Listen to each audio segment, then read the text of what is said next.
ॐ पूर्णमदः पूर्णमिदं पूर्णात् पूर्णमुदच्यते पूर्णस्य पूर्णमादाय पूर्णमेवावशिष्यते।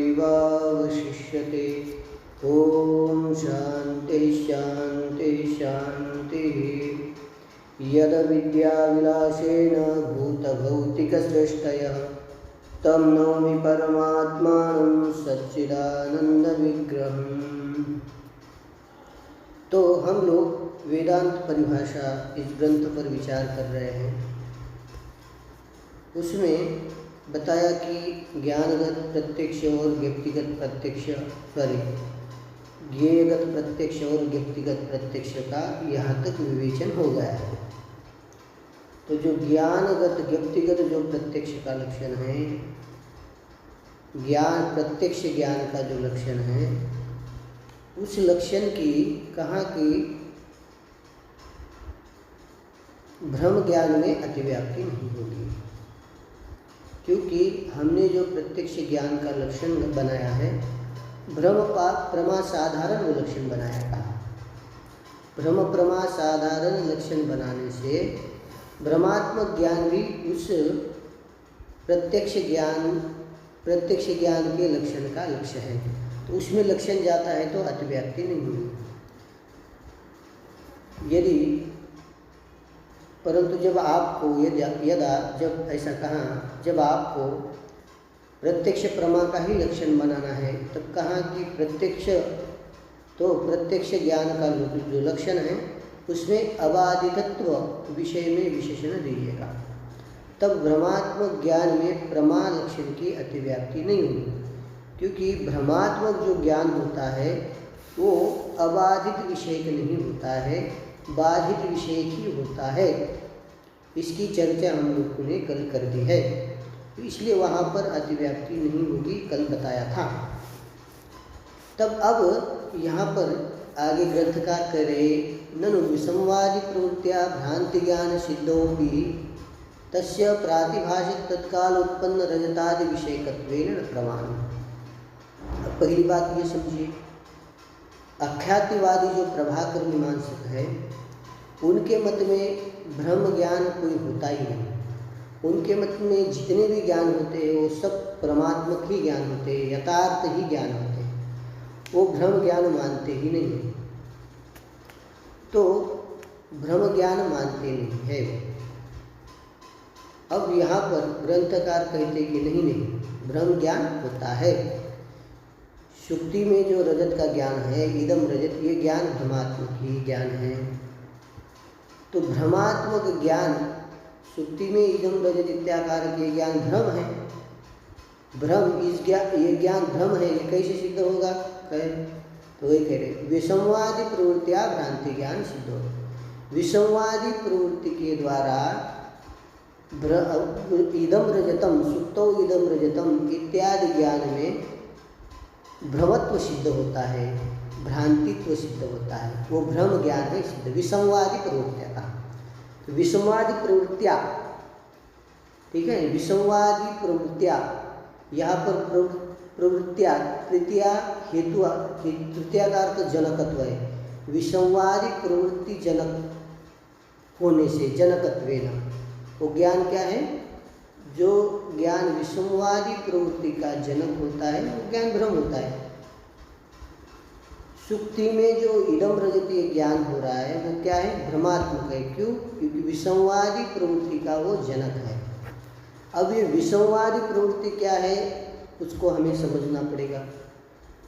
देखिए, दो प्रकार की प्रवृत्ति होती है, एक संवादी प्रवृत्ति और विसंवादी प्रवृत्ति, जिसको हम कह सकते हैं सफल प्रवृत्ति और निष्फल प्रवृत्ति।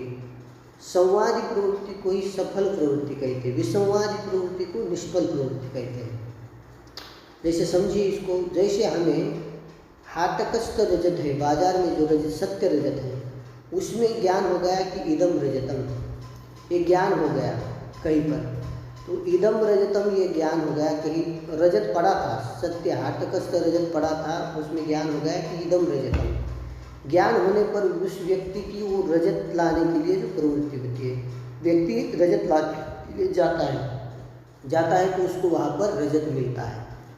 तो वो जो पुरुष की जो प्रवृत्ति हो गई वो कैसी हो गई? सफल प्रवृत्ति हो गई। उसी को संवादी प्रवृत्ति कहते हैं।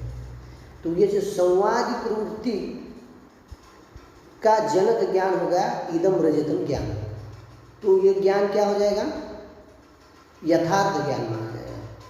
परंतु जब सुक्ति में इदम रजत इच्छाकारक ज्ञान हो गया आपको, तो पुरुष वो रजत लाने के लिए जब जाता है तो उसको रजत वहाँ नहीं मिलता है, सुक्ति ही मिलती है वहाँ। तब उसकी जो प्रवृत्ति होती है तो निष्फल प्रवृत्ति माने विसंवादी प्रवृत्ति, उसी को विसंवादी। तो विसंवादी प्रवृत्ति का जनक इदम रजतम ये ज्ञान हो जाएगा। सुक्तो इदम रजतम इत्यादि ज्ञान है। उस ज्ञान के बाद उसकी जो प्रवृत्ति होगी रजत लाने में, तो प्रवृत्ति क्या हो गई? उसकी निष्फल होगी, उसको वहाँ रजत नहीं मिलेगा, तो वो प्रवृत्ति निष्फल प्रवृत्ति, उसको संवादी प्रवृत्ति विसंवादी प्रवृत्ति का। तो उस विसंवादी प्रवृत्ति का जनक इदम रजतम, सुक्तो इदम रजतम, सुक्ति में इदम रजत ये जो ज्ञान हो गया, तो विसंवादी प्रवृत्ति का जनक होने से वो ज्ञान क्या है? भ्राम ज्ञान है, भ्रांति ज्ञान है, ये सिद्ध होता है। इसलिए ये नहीं कह सकते कि भ्रमात्मक ज्ञान कोई होता नहीं, भ्रमात्मक ज्ञान भी होता है। इस प्रकार के जो विसंवादी प्रवृत्ति का जनक ज्ञान हो वही क्या है? भ्रमात्मक ज्ञान होता है। जैसे वो अनुमान भी करते हैं क्या? सुप्तो इदम रजत ज्ञानम भ्रमात्मकम विसंवादी प्रवृत्ति जनकत्वात् यन्नयं तन्नयं यथा प्रमा। जैसे प्रमा ज्ञान में विसंवादी प्रवृत्ति का जनकत्व भी नहीं और वह भ्रमत्व भी नहीं, परंतु इदम रजत इस ज्ञान में विसंवादी प्रवृत्ति का जनक भी हो गया हो, इसलिए उसमें क्या है? भ्रांति ज्ञान, वो भ्रमात्मक ज्ञान है, ये सिद्ध हो गया। तो भ्रमात्मक ज्ञान की इस प्रकार से विसंवादी प्रवृत्ति से क्या होती है? सिद्धि होती है। तो इस प्रकार से भ्रांति ज्ञान की सिद्धि होती है। तो इस पर अब भ्रांति ज्ञान सिद्ध हो गया। इस पर अब नैयायिक कह रहा है नन विसंवादी प्रवृत्तियाँ भ्रांति ज्ञान सिद्ध। विसंवादी प्रवृत्ति से भ्रांति ज्ञान की सिद्ध हो अपि, मैंने भ्रांति ज्ञान की सिद्धि हो गई, चलिए कोई बात नहीं, भ्रम ज्ञान है ये विसंवादी प्रवृत्ति से सिद्ध हो गया। ननु विसंवादी प्रवृत्तियाँ भ्रांति ज्ञान सिद्धो अपि, भ्रांति ज्ञान सिद्ध होने पर भी कह रहा है, आक्षेप उठा रहे हैं, तस्य प्रातिभाषिक तत्काल उत्पन्न रजतादि विषयकत्वेन न प्रमाण। अब वो जो भ्रमात्मक ज्ञान हो गया, जो इदम रजतम इत्याकारक जो ज्ञान है भ्रमात्मक, तस्य माने जो भ्रमात्मक ज्ञान है, वो भ्रमात्मक ज्ञान में प्रातिभाषिक तत्काल उत्पन्न रजतादि विषयकत्व में कोई प्रमाण नहीं। कह रहा है कि जो भ्रम ज्ञान है, इदम रजत इत्याकारक भ्रमात्मक ज्ञान है, उसका जो विषय है वो प्रातिभाषिक तत्काल उत्पन्न रजत है, उसमें कोई प्रमाण नहीं है। तो वेदांत क्या मानता है कि जब रजत सुक्ति में रजत का भ्रम होता है तो वहाँ भ्रम का विषय जो है रजत, वो तत्काल उत्पन्न प्रातिभाषिक ही होता है, वहीं पर वो रजत उत्पन्न होता है। एक अनिर्वचनीय ख्याति वेदांतियों का मत है। तो उस पर ये आक्षेप कर रहा है कि वो जो ज्ञान है भ्रमात्मक ज्ञान, उसमें प्रातिभाषिक तत्काल उत्पन्न रजतादि विषयकत्व है, इसमें कोई प्रमाण नहीं है। क्यों प्रमाण नहीं? क्योंकि वहाँ पर यदि तत्काल उत्पन्न रजत है वहाँ, तो जाने पर वो रजत मिलना चाहिए, वो मिलता नहीं है, ठीक है। और दूसरी बात, उसकी तत्काल उत्पन्न वो रजत होता है कहते, तो उसकी सामग्री भी नहीं है कुछ। इसीलिए प्रातिभाषिक तत्काल उत्पन्न रजतादि विषयकत्व उस तस्य माने भ्रांति ज्ञान में नहीं है। तस्य यहाँ पर निष्ठार्थ में षष्ठी है, माने प्रातिभाषिक जो माने भ्रमात्मक जो ज्ञान है वो प्रातिभाषिक तत्काल उत्पन्न रजतादि विषयकत्व से विशिष्ट विषयकत्व उसमें है, इसमें कोई प्रमाण नहीं है। तो फिर कह रहे कि उस इदम रजतम इत्याकार जो भ्रमात्मक ज्ञान है, फिर उस ज्ञान का विषय कौन है? तो कह रहा है कि देशांतरीय रजतस्य क्लुप्तस्य एव तद विषयत्व संभवात्। कह रहा है कि देशांतरीय रजत जो क्लुप्त है, माने सिद्ध जो देशांतरीय रजत है, वो रजत में ही तद विषयत्व संभव। उस भ्रम ज्ञान का विषय कौन है? तो देशांतरीय रजत ही होता है, वो उसका विषय वही संभव है, ठीक है।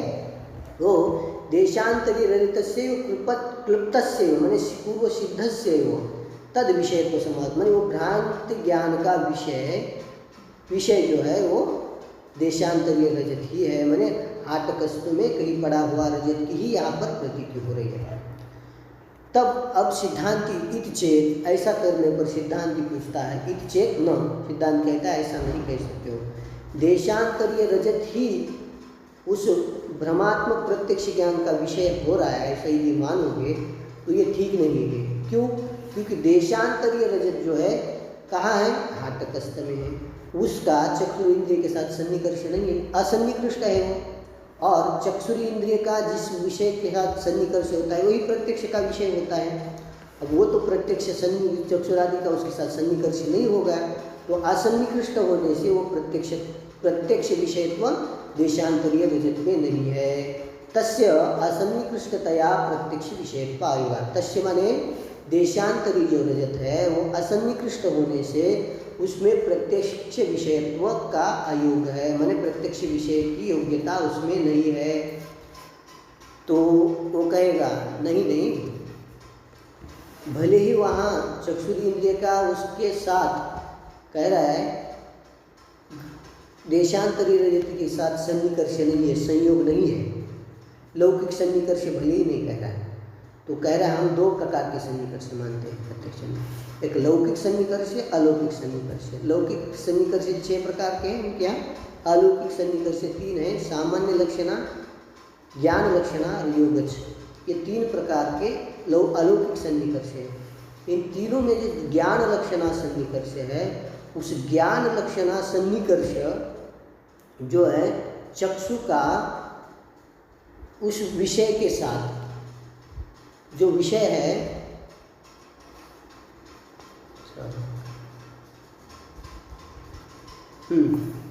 चक्षुरी इंद्रिय का हाटकस्त रजत के साथ लौकिक सन्निकर्ष तो नहीं कहे, अलौकिक ज्ञान लक्षणा सन्निकर्ष है उसके साथ।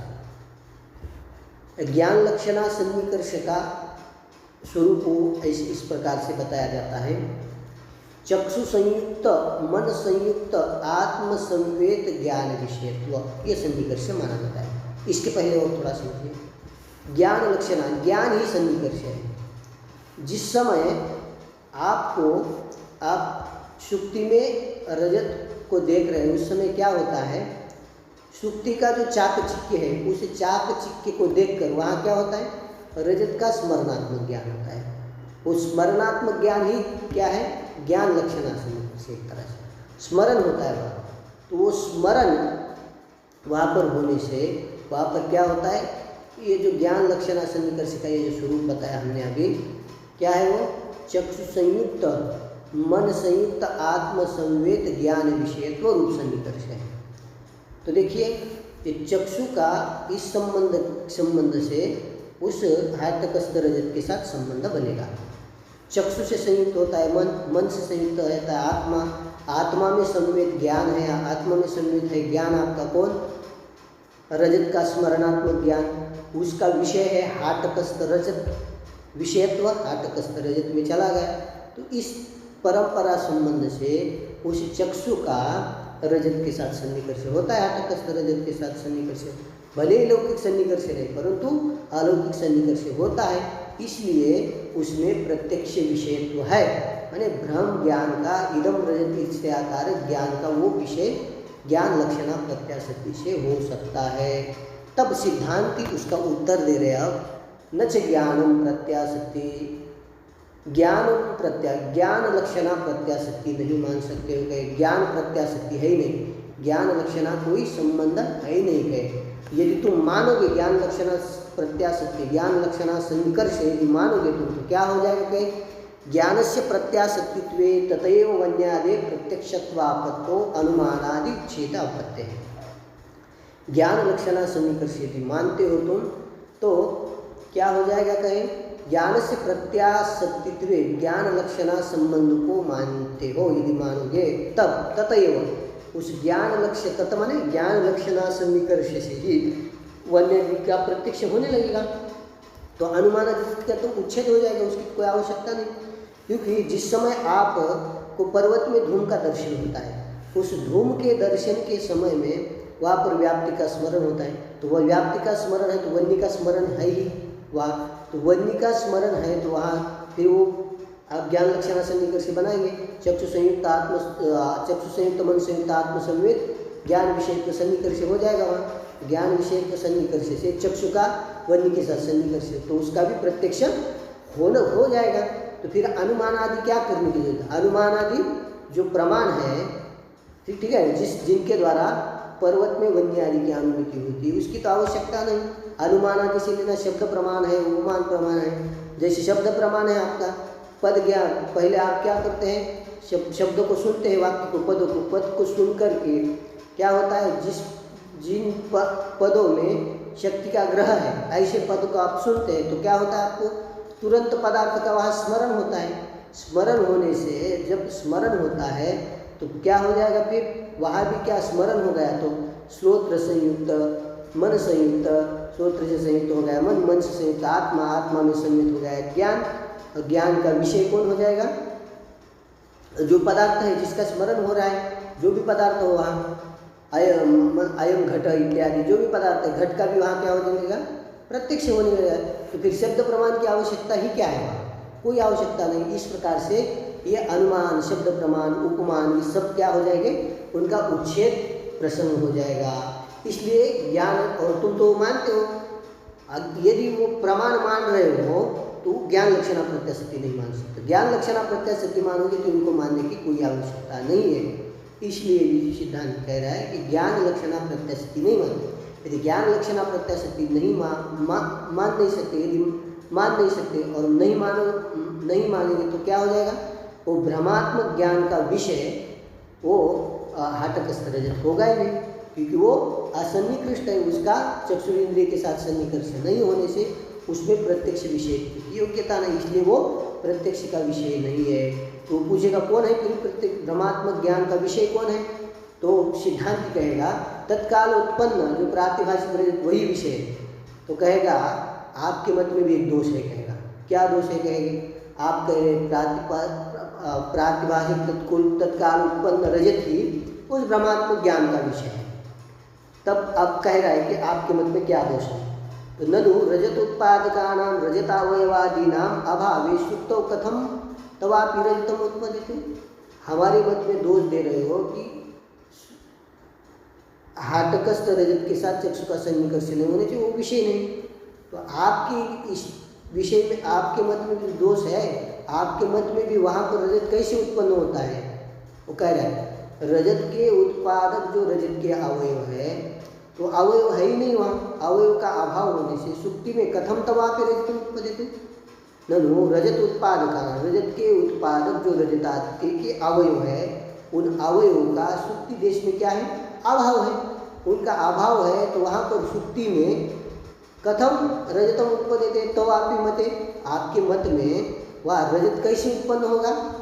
अर्थात होगा ही नहीं, क्योंकि जहाँ पर तंतु होंगे वहीं पर क्या हो जाएगा?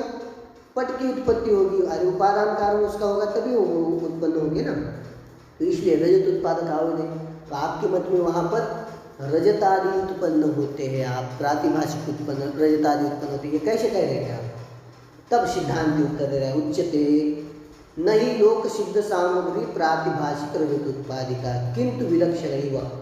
अब कह रहा है कि प्रातिभाषिक उच्यते नहीं लोक सिद्ध सामग्री प्रातिभाषिक रजत, लोक सिद्ध सामग्री प्रातिभाषिक रजत के उत्पादक नहीं कहे। जो भ्रमात्मक इदम रजत इत्याकार जो ज्ञान है उसका विषय जो प्रातिभाषिक तत्काल उत्पन्न रजत है, उस रजत की जो सामग्री है वो सामग्री लोक सिद्ध जो सामग्री है, लोक में रजत को बनाने के लिए व्यावहारिक रजत को बनाने के लिए लोक में जो प्रसिद्ध सामग्री है ना, रजत के अवयव रजत का कोई और मतलब जो भी उनके अवयव सामग्री है रजत को बनाते हैं तो ठीक है ना। तो उस लोक सिद्ध जो सामग्री है वो सामग्री नहीं है कहे, ठीक है ना। वो प्रातिभाषिक रजत उत्पादिका वो लोक सिद्ध सामग्री नहीं है। जैसे हम देखते हैं ना सपने में हम कुछ चीज़ बनाते हैं, भोजन बना रहे हैं, तो उस भोजन बनाने वो प्रातिभाषिक भोजन है, उस भोजन बनाने के लिए लोक में सिद्ध जो सामग्री है चावल आटा ये सब जितनी सामग्री है वो सामग्री उस स्वप्नगत भोजन की उत्पादिका है क्या? नहीं है। तो वही कह रहे हैं, जो प्रातिभाषिक पदार्थ है उनकी उत्पत्ति के लिए लोक सिद्ध सामग्री क्या है? उत्पादिका नहीं होती। ठीक है ना? वही कह रहे हैं, नहीं लोक सिद्ध सामग्री प्रातिभाषिक प्रयोजन। लोक सिद्ध जो सामग्री है वो प्रातिभाषिक पदार्थ की उत्पादिका नहीं होती है। आप जिस रजत के अवयव बता रहे हो, व्यवहारिक रजत के अवयव, जो व्यवहारिक रजत की सामग्री है, वो सामग्री प्रातिभाषिक रजत की उत्पादिका नहीं होती है। ठीक है ना? तो नहीं लोक सिद्ध सामग्री प्रातिभाषिक रजत की उत्पादिका नहीं, किंतु विलक्षण एवं विलक्षण ही वो सामग्री है। क्या है? तो आगे बता रहे हैं। ठीक है ना? उस सामग्री को आगे बताएंगे। तो उसके पहले देखिए, प्रत्यक्ष ज्ञान की रीति थोड़ी सी समझिए एक बार, तब आपको पता लगेगा। आपको किसी भी चीज़ का ज्ञान होता है, घट का, पट का, तो ज्ञान होता है तो उस पदार्थ में दो आवरण होते हैं, एक अंधकार का और एक अज्ञान का। जैसे मान लीजिए अंधकार में घट रखा है, तो उसका ज्ञान जब होता है तो वो घट है, उस घट में क्या है? अंधकार का भी आवरण है। अंधकार माने अंधकार तो समझते हैं, और क्या है? अज्ञान का आवरण है। अज्ञान है, घट का ज्ञान नहीं हमें। ठीक है?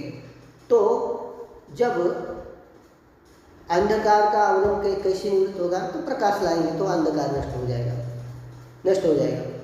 और अज्ञान का आवरण कैसे होगा? जब चक्षुरादि इंद्रिय के द्वारा अंतकरण वृत्ति घटादि विष में जाती है और घटादि के आकार से परिणत होती है। अंतकरण जब चक्षुरेंद्रिय के द्वारा घटादि विष में जाता है तो तदाकार होता है, तो वृत्ति उत्पन्न होती है वहाँ पर। ठीक है ना? तो वो जो वृत्ति उत्पन्न हो गया, अंतकरण की वृत्ति, उसको ज्ञान कहते हैं।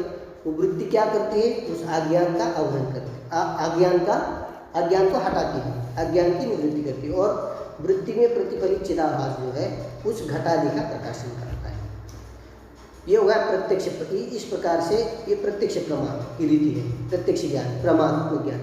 अब भ्रमात्मक ज्ञान में क्या होता है? वहाँ भी आवरण होते हैं। जैसे समझिए, भ्रमस्थल में क्या होता है? भ्रमस्थल में देखिए, मंदांधकार में कोई रस्सी पड़ी है, तब क्या होता है? चक्षुरेंद्रिय के द्वारा अंतकरण बाहर निकलता है, परंतु वस्तु में मंदांधकार होने से वो जो अंतकरण है विषयाकार नहीं होता है, वृत्ति नहीं बनती है। वहाँ पर वृत्ति न बनने से उस जो वस्तु सामने पड़ी है, रस्सी पड़ी है, उसमें रहने वाला जो अज्ञान है उसकी निवृत्ति नहीं होती।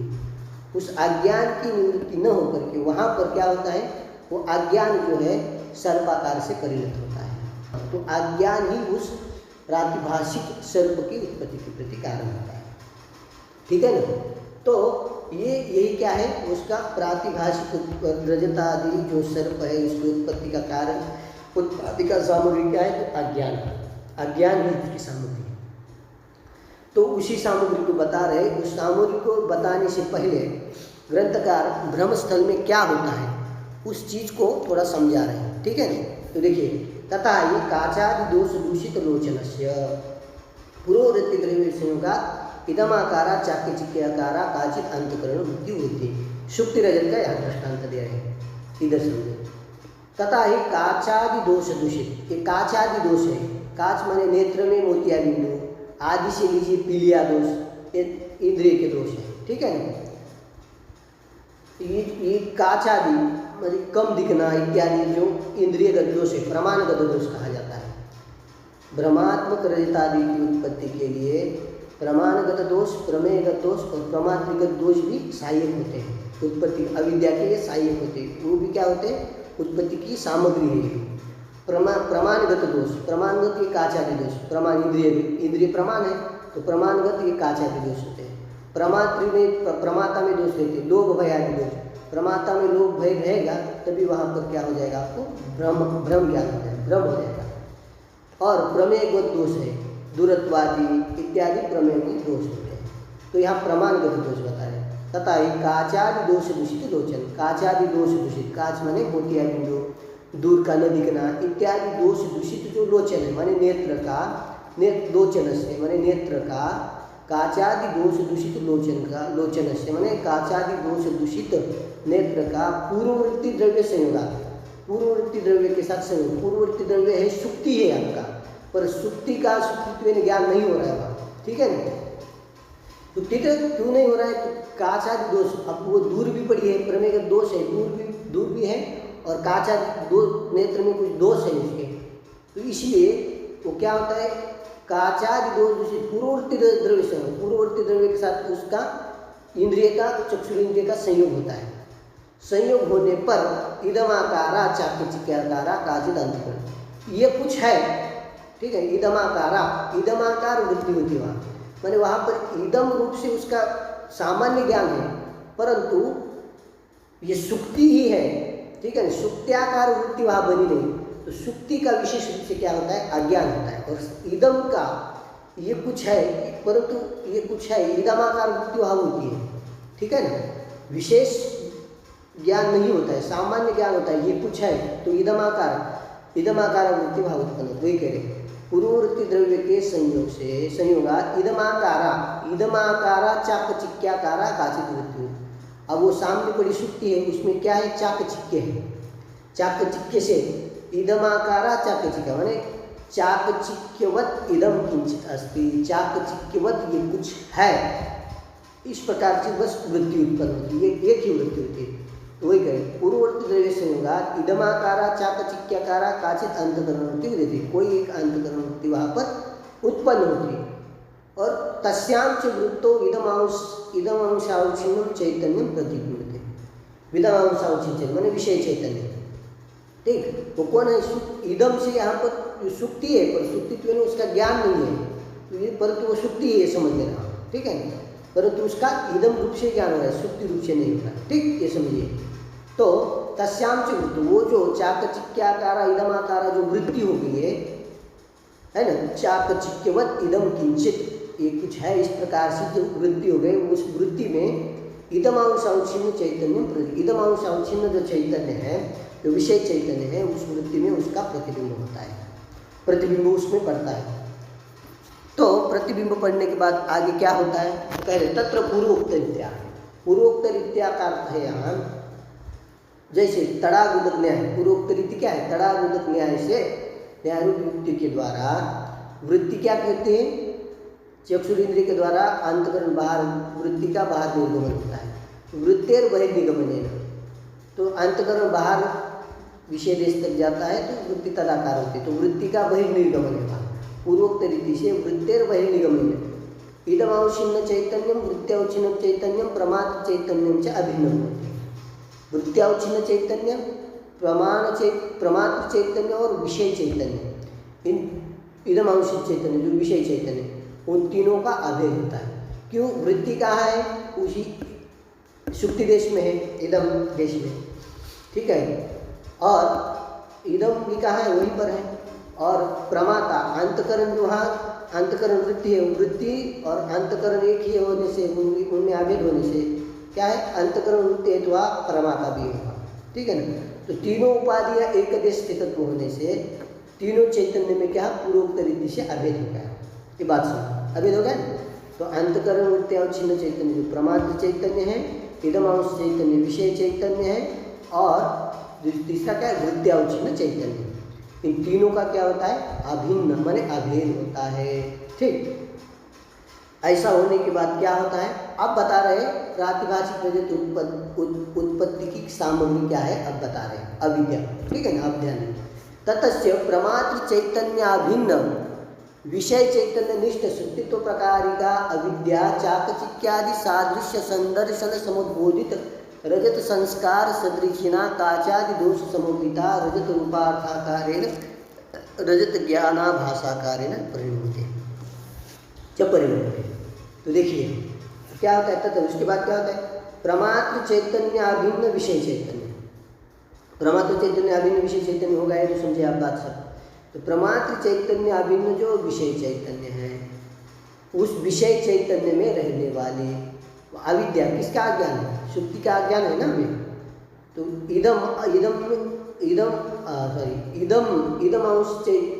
अवच्छिन्न चैतन्य निष्ठा विद्या कह रहे हैं। तो इदमांश से अधिष्ठान को इदमांश अवच्छिन्न चैतन्य जो है उसी में क्या रहेगी, वो अविद्या रहेगी, ठीक है ना, वो अधिष्ठान है वहाँ, ठीक। तो वही करें, प्रमात्र चैतन्य अभिन्न जो विषय चैतन्य है, विषय चैतन्य, ठीक है, वो सुक्ति है, परंतु इदम रूप से भाषित हो रहेगा, ठीक है ना। रजत का अधिष्ठान कौन हो रहा है, इदम अंश अवच्छिन्न चैतन्य है। तो इसलिए कहा कि प्रमात्र चैतन्य अभिन्न जो इदम अंश अवच्छिन्न चैतन्य, उस चैतन्य निष्ठा जो अविद्या है, आपको कैसी है, और सुक्तित्व प्रकार का विद्या है, सुक्ति विषय का विद्या है, सुक्ति का ज्ञान नहीं हो रहा है वहाँ, ठीक है ना।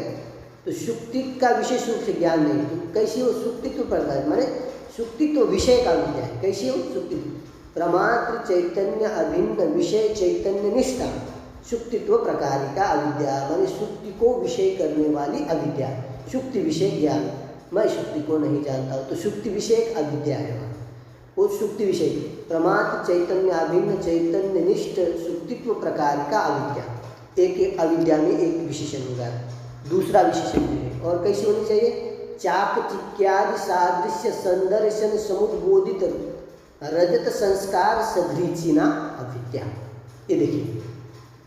और क्या होना चाहिए, चाकचिक्यादि सादृश्य संदर्शन समुद्बोधित संस्कार, रजत संस्कार, उस संस्कार, वो संस्कार माने उद्बुद्ध संस्कार, वो संस्कार है सहायक जिसका, सदृचिना माने सहायक, माने संस्कार ही सहायक है जिसका, ऐसी अविद्या।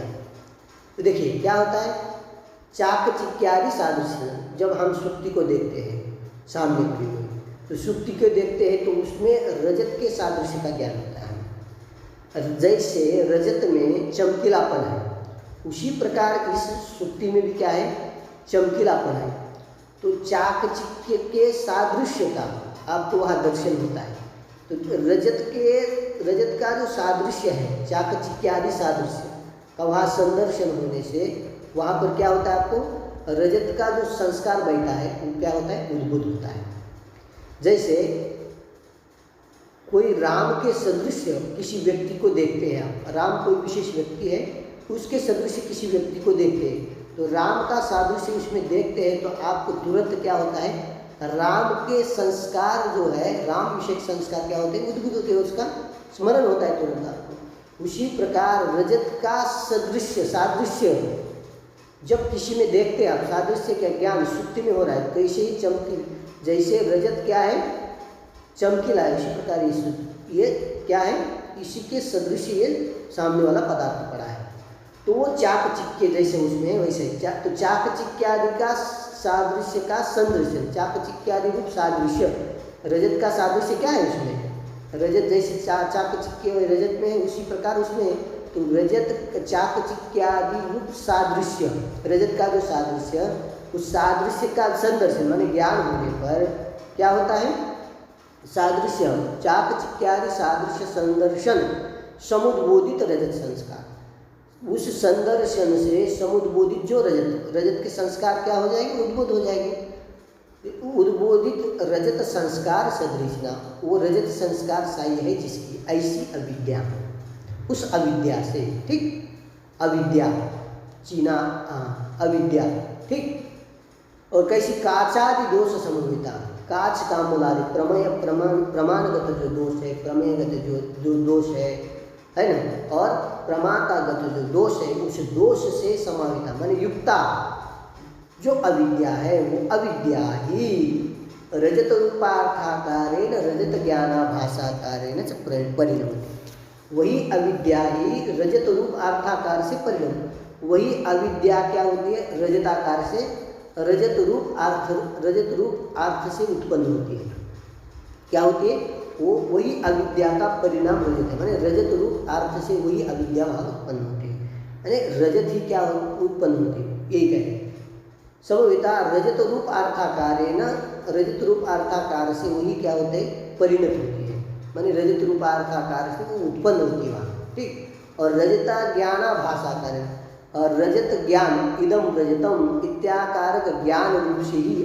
भी अविद्या ही परिणत होती है, ठीक है ना, यानी अविद्या का परिणाम ही इदम रजत ज्ञान है, ठीक है ना। अंतकरण का परिणाम, जैसे क्या है, अंतकरण का परिणाम वृत्त्यात्मक परिणाम ज्ञान है ना। अयम घट इत्याकार निवृत्ति अंतकरण का परिणामात्मक वृत्ति ज्ञान है, परंतु वहाँ रजताकार अंतकरण वृत्ति नहीं होती ब्रह्मस्थल में, क्योंकि अंतकरण का संबंध इदम के साथ है, रजत के साथ संबंध नहीं, ठीक है। इसलिए वहाँ पर ज्ञानाकार्य में कौन परिणत होती है, ज्ञानाकार्य में परिणाम किसका होता है, अविद्या का ही है ना। अविद्या की वृत्ति माने ज्ञानाकार्य में ही अविद्या परिणत, रजत रूपार्थाकार से, और रजत इदम रजतम इस ज्ञान रूप से भी रजत ही अविद्या ही क्या होती है, परिणत होती है, परिणाम को प्राप्त होती है, कोई बताए, ठीक है ना। हाँ, रजत रूपार्थाकारेण रजत ज्ञानाभासाकारेण च परिणमते, कौन, अविद्या ही परिणत होती है, अविद्या ही परिणाम को प्राप्त होती है। रजत ज्ञान रूप से ही अविद्या की वृत्ति, अविद्या इदम रजत ये जो ज्ञान है ये क्या है, ये वृत्त्यात्मक ज्ञान है, तो किसकी वृत्ति है, वो अविद्या का ही परिणामात्मक वृत्ति है। रजत ज्ञान हो रहा है वो अविद्या की वृत्ति है, ठीक है। इसलिए कहा रजत रूपार्थाकारेण रजत ज्ञानाभासाकारेण च परिणमते, अविद्या परिणाम, इसी को ज्ञान, ठीक है ना, अर्थाध्यास और ज्ञानाध्यास। रजत ज्ञानाभासाकारेण का वास्तविकता वो रजत क्या है, यथार्थ ज्ञान नहीं, रजत ज्ञानाभास है, इसलिए रजत ज्ञानाभास कह दिया, ये बात समझिए। तो रजत यही क्या है, रजत रूपार्थाकार से अविद्या का परिणाम होना, और रजत ज्ञानाकार, इसको ही अर्थाध्यास और एक ज्ञानाध्यास कहा जाता है।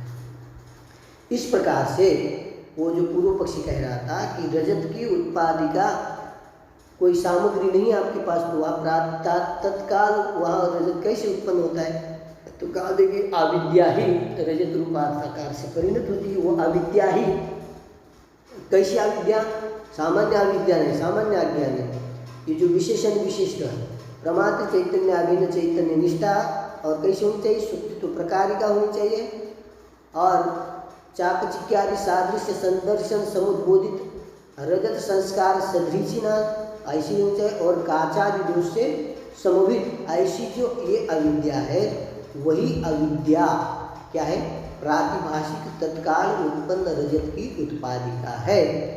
इसलिए वहाँ पर तत्काल उत्पन्न रजत उत्पन्न होता है, और वही इदम रजत इत्याकार ब्रह्म ज्ञान का विषय होता है। ये यहाँ तक सिद्ध हुआ। यहाँ से आगे हम लोग आगे विचार करेंगे, आगे परिणति कहा, परिणमते, तो परिणाम क्या है, परिणाम आदि क्या है, उसकी चर्चा हम लोग अगली कक्षा में करेंगे।